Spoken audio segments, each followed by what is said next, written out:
శాసన మండలి వేదికగా అచ్చెన్నాయుడు గారిని ఉద్దేశించి బొత్స సత్యనారాయణ గారు చేసిన వ్యాఖ్యలు ఎలా చూడాలంటారు? ఆంబూతులాగా అడ్డంగా పెరిగావు, బుర్ర మాత్రం పెరగలేదంటూ ఆయన చేసిన వ్యాఖ్యలను అసలు ఎలా చూడాలంటారు?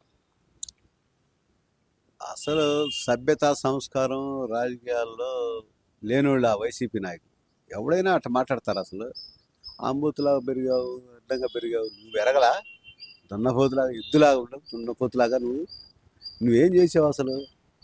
మీ అమ్మ మీరు డిఎస్సి గురించి మాట్లాడి అంటే దాని మీద మాట్లాడాడు, తప్పే ఉంది. ఏమైనా డిఎస్సీలు ఏం అవకతవకలు జరిపి చెప్పండి అని అన్నాడు. దానికి నువ్వు ఆంబోతులాగా బాగా అట్టుంది. అది ఎవరికి? నీకే వర్తిస్తుంది. నువ్వే దున్నపోతులాగా ఉంటే మెమ్మె ఆట మాట్లాడే మాట అర్థం కాదు, సావదు అన్నీ. అది మిమ్మల్ని దేవుడిచ్చిన వాయిస్, అది నీకు వచ్చింది, అది ఎక్కిరియకూడదు. అంతేగాని ఒక వ్యక్తిని అట్లా నువ్వు అట్ట పెరిగావు ఇట్ట పెరిగావు ఆకారాన్ని మీరు ఇది చేయటం అనేది చాలా తప్పు. అదే తప్పులు చేసే మీరు ఈ రకంగా ఆ స్థాయికి వచ్చారు 11 సీట్లకి. ఇప్పుడు బాబు గారిని కూడా అప్పుడు అట్టంటోడు ఇట్టంటోడు అట్ట ఇట్ట అని చెప్పేసి అన్యాయంగా అరెస్ట్ చేసి 54 రోజులు ఏ కేసు లేకుండా మామూలుగా ఊరకట్ట కూర్చోబెట్టి బయట తీసుకొచ్చారు. మీ పత్రం మీరు కొని తెచ్చుకున్నారు. అట్టానే ఇట్నే పిచ్చి మాటలు మాట్లాడితే ఇంకా ఇప్పుడు మీకున్న 11 సీట్లలో కూడా ఒక్క సీటు వచ్చింది కూడా రాదో తెలియదు పరిస్థితి. మీరు నోరు అదుపులో పెట్టుకోండి.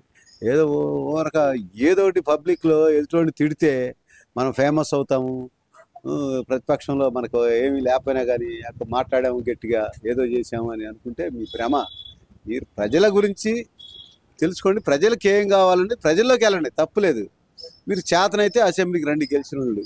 అసెంబ్లీకి రారు, ఏదో ఎమ్మెల్సీలో 4 ఉన్నారని చెప్పేసి ఆడపోయి ఆడ కాసేపు కాల్ చేసి గోల చేయొచ్చు, అడగొచ్చు, క్వశ్చన్లో మీరు ప్రశ్నలు వేయచ్చు. ఏది దానికి మనం ఏం అడుగుతున్నాము, గవర్నమెంట్ ఏం తప్పు చేసింది దాని మీద అడగండి. మీ దగ్గర ఆధారం ఉంటే చూపించి అడగాల. ఏమి ఆధారం పట్టుకొని లేదు, ఒక మాట అనేటం వెళ్ళటం, ఇది ఒక పెద్ద ఆనవాయితీ అయిపోయింది. మీ నాయకులకి కార్యకర్తలు కూడా ఇష్టం వచ్చినట్టు ఇంకా రఫా అని ఇంకా మాట్లాడుతున్నారు. ఎవరిని కొడతారండి మీరు? రఫా అని కొట్టారుగా, 5 ఏళ్ళు కొట్టారు. కొట్టినందుకు మీరు ఆ స్థాయికి వచ్చారు. ఇంకా మాట్లాడితే ఇంకా ఆ స్థాయి అంతా మీకు దిగజారిపోయింది, ఆ స్థాయి కూడా ఉండదు. అంటే ఎందుకని అంటారు అసలు ఈ రెచ్చగొట్టే వ్యాఖ్యలు చేసి హడావుడి చేసి మళ్ళీ వాకౌట్లు చేసుకుంటా వెళ్ళిపోవటం? నిన్న శాసన మండలి 20 నిమిషాలు మాత్రమే నడవటం ఎలా చూడాలి అసలు ఇదంతా? వాళ్ళకంటే వాళ్ళకి రాజ్యాంగం మీద వాళ్ళకి అవగాహన ఉందో లేదో తెలియదు, కానీ వాళ్ళైతే మాత్రం రాజ్యాంగం తోటి సంబంధం లేకుండా ఇష్టం వచ్చినట్టుగా పబ్లిక్ని, అసలు రాష్ట్రాన్ని అధోగతి పాలు చేయాలని చూసే వ్యక్తులు ఇట్లా మాట్లాడతారనమాట. రాష్ట్రంలో మంచి జరగాలి, రాష్ట్రం కోసం మంచి అభివృద్ధి పనులు చేయాలా, ప్రతిపక్షం హోదా ఎవరికైనా ఉంటుంది. ప్రతిపక్షంలో కొన్నాళ్ళు చంద్రబాబు గారు ఉన్నారు, చంద్రబాబు నాయుడు ఈ రోజు కూడా ప్రతిపక్షంలో ఉన్నా కానీ రాష్ట్రం అధోగతి పాలు కావాలని ఇష్టం వచ్చినట్టుగా ఎప్పుడు కూడా మాట్లాడాల. ఏదైనా రాష్ట్రంలో పని జరుగుతూ ఉంటే ఈ అభివృద్ధి కార్యక్రమాల్లో ఇదిగోండి ఈ రకంగా చేస్తే బాగుంటుంది, ఈ రకంగా ఉంటే బాగుంటుంది అనే ప్రశ్నలు వేసేవాళ్ళు తప్ప ఎప్పుడు కూడా మీరు చేయబాకండి, ఈ అభివృద్ధి చేయబాకండి, లేకపోతే అభివృద్ధి జరిగే వాటిని ఎప్పుడు వ్యతిరేకించడం కానీ ఇట్లాంటి బాబు గారి చరిత్రలో లేదు, ఉండదు కూడా. ఆయన ఎప్పుడు కూడా రాష్ట్రం కోసం, ఏ పార్టీ అతనుండా కానీ, బాబు గారు ఉన్నా కానీ, లేకపోతే ప్రతిపక్ష పార్టీ ఉన్నా కానీ అభివృద్ధి కోసమే ప్రశ్నలు వేసేవాళ్ళు తప్ప మీకులాగా అసలు అభివృద్ధి ఇంత జరుగుతూ ఉంటే రాజధాని ఆడుంది, శ్మశానం అని మాట్లాడిన వాళ్ళు, క్వార్టర్స్ అన్ని కడితే కూడా అవన్నీ కూడా ఏమంటారు వాటిని, బూత్ బంగ్లాలు కాదు, గ్రాఫిక్స్ అని ఇట్లా నమ్మించి ప్రజల్ని ఇచ్చేసారు. రీసెంట్ గా కూడా మరి పేరు నాని అంటున్నారు కదా, అక్కడ అసాంఘిక కార్యక్రమాలకు తప్పితే ఇంకెందుకు ఉపయోగపడతాయి ఆ బిల్డింగ్ అంటున్నాడు కదండి. మరి అసాంఘిక కార్యక్రమాలు వాళ్ళు చేశారు కదా గతంలో, ఈ శ్మశానం అని అదే నీదని 5 ఏళ్ళు ఇక అదే అలవాట్లు చెబుతూ ఉంటారు అనమాట. ఏముంది అక్కడికి వచ్చి చూస్తే వాళ్ళకి అసలుకి చెబుతుండే, వాళ్ళకి ప్రజలతోటి సంబంధం లేదు, బయట తిరిగే అలవాట్లు లేవు. ఆ తాడేపల్లిలో వాళ్ళ నాయకుడు అక్కడ కూర్చుంటాడు, ఎప్పుడో ఒకసారి వస్తాడు, వారానికి ఒకసారి 2 సార్లు ఏదో 4 మాటలు మాట్లాడి వెళ్తాడు, నేను ఉన్నాను అని. వీళ్ళందరూ ఆయన పట్టుకొని మళ్ళీ ఏదో ఇష్టం వచ్చినట్టు వీళ్ళు ఇళ్ళకాడ కూర్చొని తప్ప, వాళ్ళ ఆఫీస్లోనే ఇళ్ళకాడ కూర్చొని తప్ప పబ్లిక్లోకి వచ్చి ఇదిగోండి ఇది అని వచ్చారు. మొన్న వచ్చారుగా రాజధానిలో, పబ్లిక్లో ఏమైంది? అందరూ ఎమ్మడబడ్డారు. ఏందా మీరు మాట్లాడేది ఏంది, ఇక్కడ జరుగుతుంది ఏందని, అభివృద్ధి చూద్దాం ఏదో చేద్దాం చేయట్లేదు అన్నట్టుగా వచ్చారు, ఊరకపోయారు. ఏనాడన్నా ఉందా అట్ట? మీరు ఈ రకంగా అభివృద్ధి జరుగుతూ ఉంది. పోలవరం ఏం చేశారు? ఇవాళ వర్షాలు లేవు, ఎన్నో ప్రభావం ఉంది. పట్టిసీమ ఎంత ఉపయోగపడుతుంది? పట్టిసీమని మీరు ఏమన్నారు? చంద్రబాబు నాయుడు దండగా అన్నారు. చంద్రబాబు నాయుడు కమిషన్ల కోసం తీసుకున్నాడు అన్నారు. ఇవాళ ఎన్ని జిల్లాలో పట్టిసీమ కింద పైర్లు వేసుకొని బతుకుతున్నాయి. తాగునీటికి ఎంత సమస్య ఉంది, తీరుతుంది. ఏమి మీకు ముందు జాగ్రత్త, ముందు అవగాహన ఏముండదు. ఏ పూటకు ఆ పూట ఏదోటి మాట్లాడి, మీడియా ఉంది, పేపర్ ఉంది వాళ్ళకి సొంతంగా, ఏదోటి అచ్చుకుద్దటం, ఎవడొకడి మీద బ్రతకటం. ఆ పేపర్లో ప్రతి ఇంటికి పేపర్ కూడా కొన్ని ఇళ్ళకి ఫ్రీ, సాక్షి పేపరు.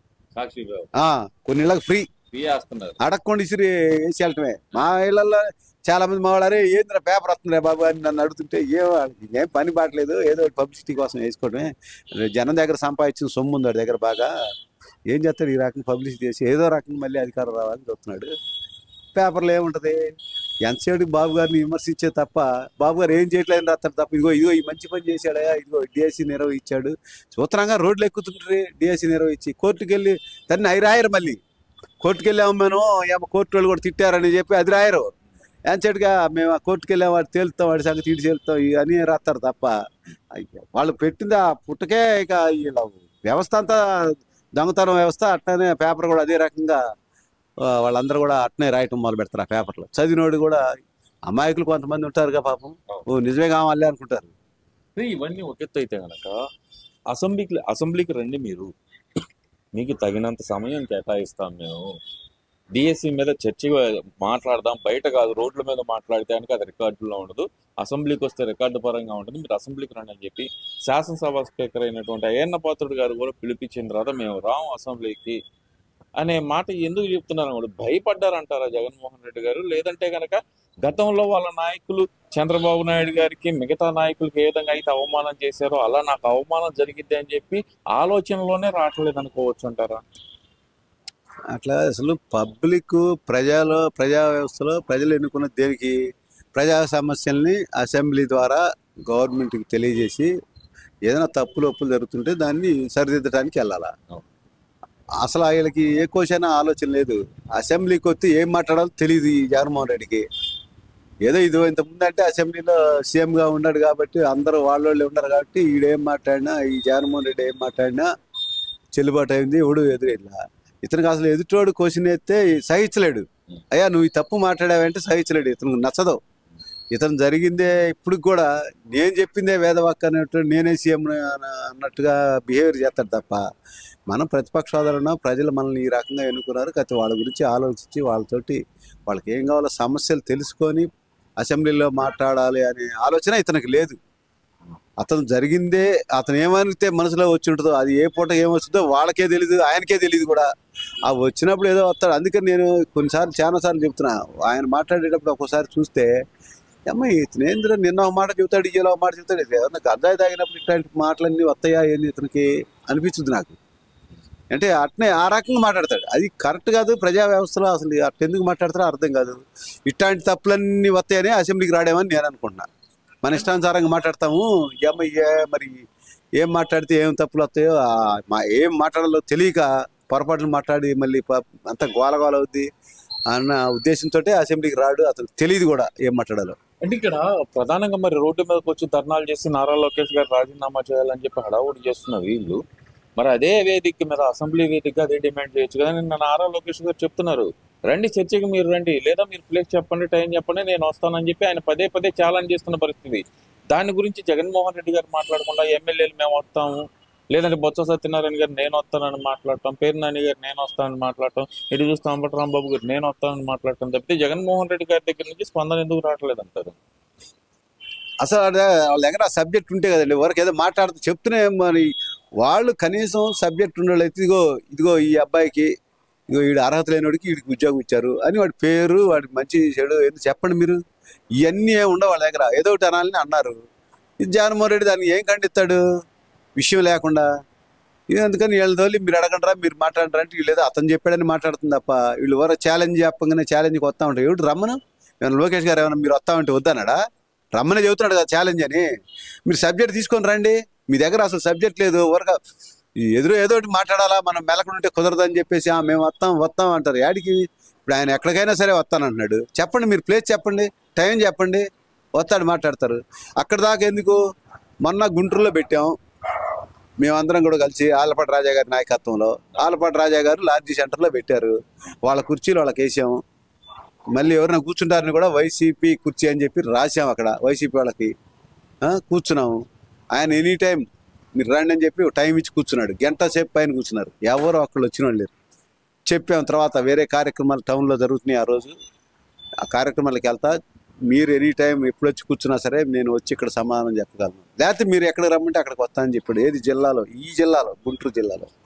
మరి అంబటి రాంబాబు ఇక్కడోడేగా, మరి రావచ్చుగా, ఎనీ టైం రమ్మన్నాడుగా రాజా గారు, రావచ్చుగా. నువ్వు ఏడో ఆడపోయి చంద్రబాబు తోటి వచ్చేందుకు, లోకేష్ దగ్గరికి ఎందుకు? ఇక్కడ ఉండేలా చెప్పు సమాధానం. నువ్వు ముందు ఊరక ఏది లోకేష్ చంద్రబాబు స్థాయి వాళ్ళకెందుకు? లోకేష్ గారు సవాల్ చేశాడు, ఓకే. ఇక్కడ రాజా గారు కూడా చేశారు. నీ జిల్లాలో, నీ ఇంటి నువ్వు ఉండే ఏరియాల్లోనే. మరి నువ్వు రావచ్చుగా, దమ్ముండడు అయితే. గంట సేపు కూర్చున్నారుగా, నీ ఇంటికి అంతా 5 నిమిషాలు టైం, అక్కడికి ఇక్కడికి. మీరు వచ్చి సమాధానం చెప్పొచ్చుగా, సార్ ఇదిగోండి మీరు తప్పు చేశారు, ఇదిగో ఈ పలానోడికి ఈ ఉద్యోగంలో రాంగు, వాడు అర్హత లేనోడికి మీరు ఇచ్చారని చెప్పొచ్చుగా. ఏమి లేదండి, ఇదంతా కూడా ప్రజల్ని ఏదో రకంగా, సబ్జెక్ట్ లేదు వీళ్ళ దగ్గర. ప్రజల్ని ఏదో రకంగా నమ్మించి పిచ్చి మాటలు 4 చెబితే ఎవడన్నా ఒకడన్నా వెనకపోతాడా మన మాటలు? ఇదే తప్ప వీళ్ళకి ఆలోచన. అసలు ప్రజలకు మంచి చేద్దాం, రాష్ట్రాన్ని అభివృద్ధి చెందిద్దాం. పార్టీ ఏదైతే చేయాలి, పార్టీలు 5 సంవత్సరాలకు ఒకసారి ఎలక్షన్లు జరుగుతాయి, అప్పుడు పార్టీలు ఓట్లు అవి కావాలా. ఇంక ఎలాగాలు ఇదే పని, అభివృద్ధి చేసేవాడిని ఎడగొడతాం, ఏదో అరాచకాలు గొడవలు సృష్టిస్తే పెట్టుబడిదారులు వెనక్కి వెళ్తారు. ఇదే ఆలోచన తప్ప ఈ 2 ఆలోచనలు, రాష్ట్రం అభివృద్ధి చెందకూడదు, ఇదొక్కటే వాళ్ళకు ఉన్నది. అందుకనే పోలవరం 5 ఏళ్ళు గదిలా, రాజధాని శ్మశానం అని చెప్పేసి 3 రాజధానులు చెప్పి దాని జోలి బాలా. వీళ్ళకి ఇంక ఇదే పని. ఇప్పుడు అధికారం లేకపోయినా కానీ చంద్రబాబు కూడా చేయకూడదు. మరి ఏం చేయాలా? అప్పులు చేసి రాష్ట్రాన్ని పేద ప్రజల మీదకి పథకాలు ఇస్తున్నాం, బట్టలు నొక్కుతున్నాం అంటున్నాడు. ఎవడికి ఇవ్వాలా డబ్బులన్నీ? రాష్ట్ర ప్రజలు ఇవ్వాల్సిందేగా. ఎవడింట్లో ఎవడి తేడుగా? రాష్ట్ర ప్రజల పన్నుల ద్వారానో ఇంకో ద్వారానో వచ్చే ఆదాయాన్ని తీసుకొచ్చి వాళ్ళకి పంచాలా? అప్పులు తీసుకొస్తావు, అప్పులు ఎవడు కట్టాలా? ప్రజలేగా కట్టాల్సింది. మరి ఎంత భారాలు అవుతాయి? పరిశ్రమలు వచ్చి వ్యాపారాలు చేసుకుంటే రూపాయి మిగులుతుంది, దాంట్లో నుంచి మనం రాష్ట్రానికి సంక్షేమ పథకాలు కానీ, లేకపోతే అభివృద్ధి చేసుకోవడానికి రోడ్లు కానీ, మంచి చెడు చేసుకోవడానికి అవకాశం ఉంటుంది. అవి లేకుండా ఎంతసేపటికి అప్పు తీసుకొస్తాను, ఆస్తి తాకడ పెడతా, ఈ ఆస్తి తాకడ పెడతా అని అందుకనే పాస్ పుస్తకాల మీద ముద్రలు వేసుకున్నాడు. అవి గనక జరిగి మళ్ళీ వచ్చినట్టే ఎవడి ఆస్తులు కూడా ఎవడికి ఉండేవి కాదు, మొత్తం గొల్ల చేసి పారికి వాళ్ళు. ఈ వీడియో నచ్చితే లైక్ చేయండి. అలాగే మా ఛానల్ ని ఫస్ట్ టైం కనుక చూస్తున్నట్టయితే ఇప్పుడే సబ్స్క్రైబ్ చేసుకుని పక్కనే ఉన్న గంట సింబల్ ని యాక్టివేట్ చేసుకోండి. అప్పుడే మేము పెట్టే ప్రతి వీడియో మీకు నోటిఫికేషన్ గా వస్తుంది. అలాగే ఈ వీడియో పూర్తిగా చూసినందుకు ధన్యవాదాలు.